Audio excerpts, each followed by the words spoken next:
dia, valentes do Altíssimo.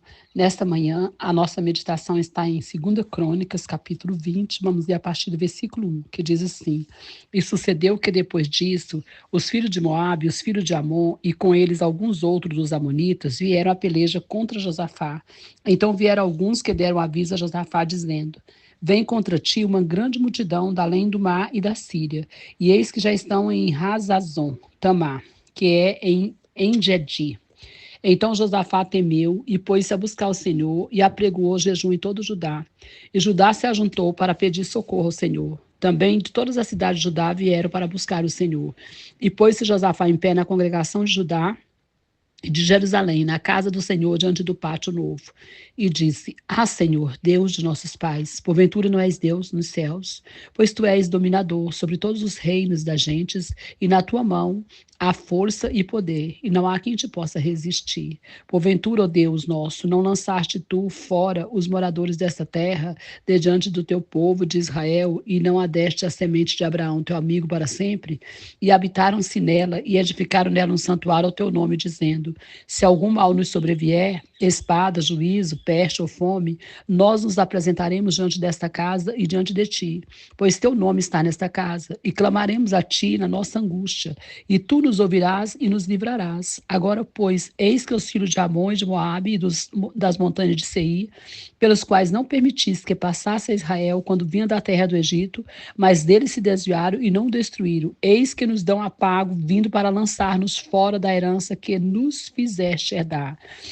Deus nosso, porventura não o julgarás, porque em nós não há força perante essa grande multidão que vem contra nós, e não sabemos nós o que faremos, pois os nossos olhos estão postos em ti. Amém.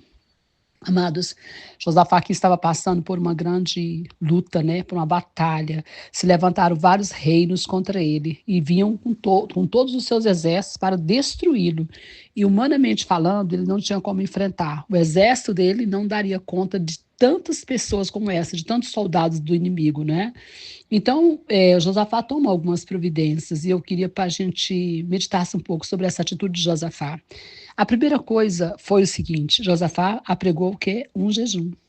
Foi buscar o Senhor, né, ou seja, orar e jejuar. Foi a primeira coisa. Ele ficou com medo, aqui fala que ele temeu, porque realmente era uma situação de dar medo, humanamente falando, né? Mas ele foi buscar o Senhor. Então, a primeira coisa que você precisa fazer, que eu preciso fazer, é buscar o Senhor, é orar, é jejuar.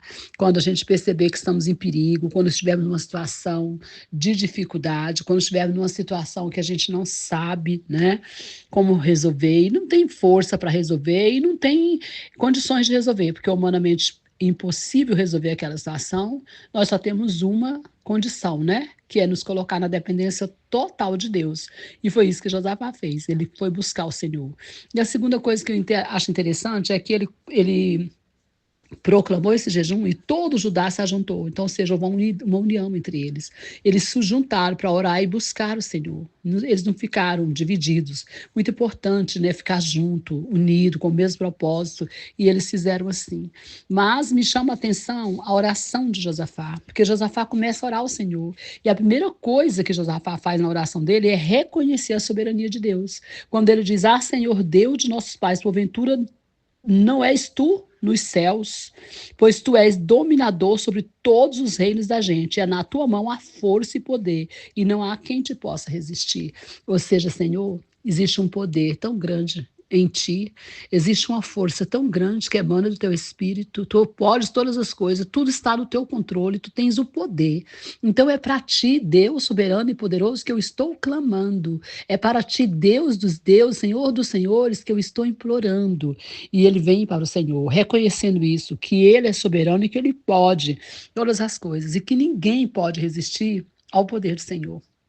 E a outra coisa que eu vejo também muito interessante é que ele reconhece diante de Deus a fraqueza dele. Ele fala: Senhor, eu não tenho condição nenhuma de fazer nada. E eu nem sei o que fazer. E às vezes acontece conosco, nos sentimos tão frágeis e reconhecemos que não damos conta de fazer nada, não é? Mas nós precisamos reconhecer isso diante de Deus, não só para nós, não só diante do inimigo, porque isso não vai resolver nada. A gente só vai ficar triste, chateado, né? Mas reconhecer diante de Deus é diferente. E é isso que ele faz. Quando ele diz aqui no versículo de número 12: Ah, Deus nosso, porventura não o julgarás, porque em nós não há força perante essa grande multidão que vem contra nós, e não sabemos nós o que faremos. Porém, os nossos olhos estão postos em ti. Olha, Senhor, não sei o que fazer, não sei como fazer, tenho certeza que não dou conta de resolver, que não tenho nenhuma potência para essa situação, sou totalmente impotente, mas os meus olhos estão em ti, e eu sei que tu podes, eu sei que tu és soberano. Foi isso que ele fez, foi isso que ele falou, foi isso que ele reconheceu, e o Senhor agiu poderosamente a favor da vida de Josafá e dos israelitas. Então é importante você entender isso, né? Que na grande batalha, na luta, na dificuldade, o segredo é entregar tudo para o Senhor, confiar no Senhor, reconhecer a soberania dele, saber que ele pode se levantar a nosso favor e nos dar a vitória. Amém? Que o Senhor te abençoe. Abençoe sua casa, sua família, abençoe o Brasil e as nações. Pastora Vênia, Goiânia, Goiás.